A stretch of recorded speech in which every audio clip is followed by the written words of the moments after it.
বলছে কিন্তু আমরা ছোট ভাইকে আগে আমরা সরিয়ে দিছি আমি সরাইনি আমি এখন আচ্ছা আপনার অপরাধটা কি মূল বিষয়টা কি সেটা বলেন তো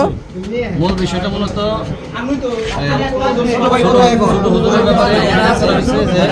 সে কুকর্ম করছে কুকর্মটা কি মূলত আর কি প্রথমে একটা ছাত্রীর সাথে বলছে একটা ছাত্রীর কথা বলছে যে একটা ছাত্রীর সাথে আর কি একত্রে করছে শারীরিক সম্পর্ক করছে এটা বলছে শারীরিক সম্পর্ক বলতে ধর্ষণ করছে আমার ছোট ভাই আপনার ছোট ভাইয়ের কথা বলেন ছোট হুজুর এবং আপন ছোট ভাই আপনার ছোট ভাই তো ধরা গেছে কিন্তু আপনি হয়তো ধরা খাননি আপনিও কোনো দোষ করে থাকলে না সেটা এখানে আমার তওবা করবেন এবং স্বীকার করবেন না না না এই যে এখানে ছাত্রীরা আছে আমার সবাই যদি কোনো ছাত্রী অভিযোগ করে তাহলে না মহিলা মাদ্রাসা কি জন্য পুলিশ দা চালাবেন এবং কি আপনার ছোট ভাই তো পুরুষ আর কতটুকু বয়স মহিলা কিন্তু আপনি একটু পরবর্তী জানতে পারলাম এরকম একটা ঘটনা দর্শনের ব্যাপারে ঘটনা জানতে পারলাম ওনার ভাইয়ের ব্যাপারে বলছে অভিযোগকারী এবং যারা ভিকটিম যারা বলতেছে মেয়েদের সাথে শারীরিক সম্পর্ক করছে এরকম ওনার সাধারণ যারা ভিকটিম আছে তারা বলছে এখন পরবর্তী এটা আইনগত ব্যবস্থা আমার পরিচালনা তদন্ত করলেই বোঝা যাবে যে আসলে কী পর্যায়ে আছে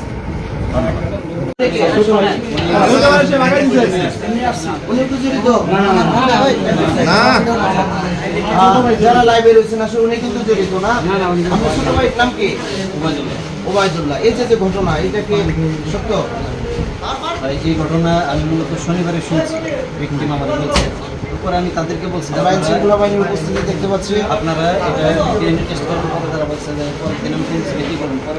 টেস্ট করে নিয়ে মামলা করুন পরবর্তীতে মামলা করুন সমস্যা নেই কারণ যদি অপরাধী হয় তাহলে শাস্তি হবো সমস্যা নেই তো তারপরে আর কোনো কথাবার্তা কোনো কিছু হয় নাই তো এই যে আজকে আর কি এরকম পরিবেশ আমরা তো শুনছি যে কিছু প্রমাণও তারা পেয়েছে না মানে এটা তাদের আমি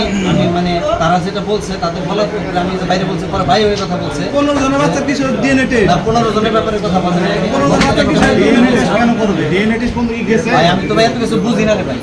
বুঝেন না কিশোর আপনি একটা মাদ্রাসা চালান আপনি বুঝেন না যে এই যে যৌন হয়রানি কিংবা এই যে গোপনে ভিডিও মূলত খারাপ কাজ না করলে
আপনারা নিয়ে যান এই সাইড দেন আপনারা সাইড দেন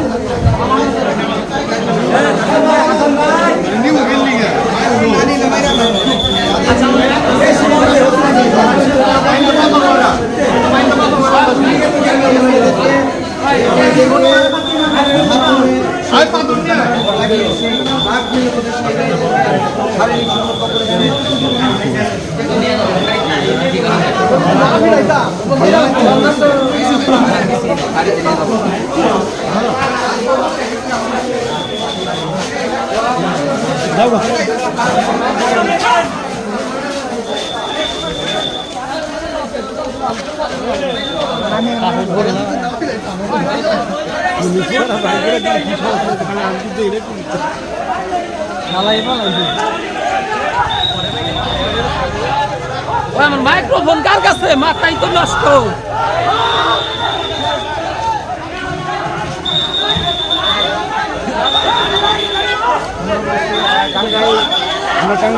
সুপ্রিয় দর্শক আপনারা দেখতে পাচ্ছেন টাঙ্গাইল বল্লা বাজার একটি মহিলা মাদ্রাসায় হুজুরদের অভিযোগ হুজুর এখানে হুজুর তারা কিন্তু এই মহিলাদেরকে বাথরুমে প্রবেশ করিয়ে কিন্তু তারা ভিডিও ক্যামেরা অন করে রাখছেন এরকম অভিযোগ কিন্তু উঠেছেন এবং এখানে কিন্তু আমরা দেখতে পাচ্ছেন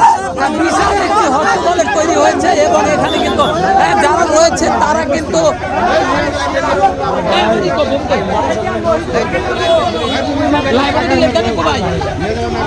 হাত পড়তেছে না, ওটা লাইভ টিকবো না।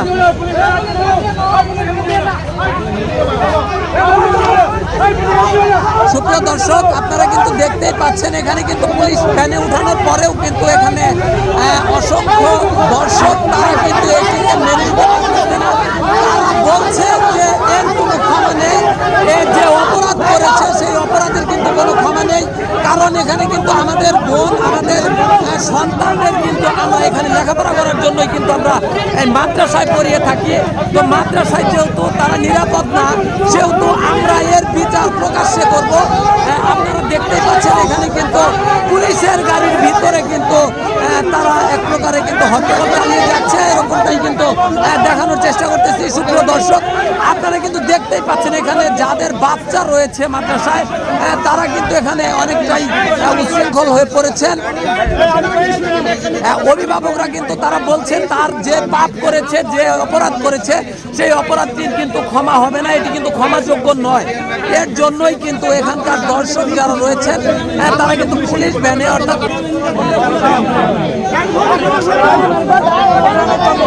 দুই একটি না প্রায় 20টি মেয়েকে কিন্তু তারা এরকমটাই করেছেন। এরকমটাই কিন্তু তাদের অভিযোগ এবং পাবলিক কিন্তু তারা বলছেন যে এখানে বিচার, তার প্রকাশ্যে বিচার হবে। এই বিচারের মাধ্যমে যেন 8-10টা হুজুর যেন তারা সতর্ক হয়ে যায়।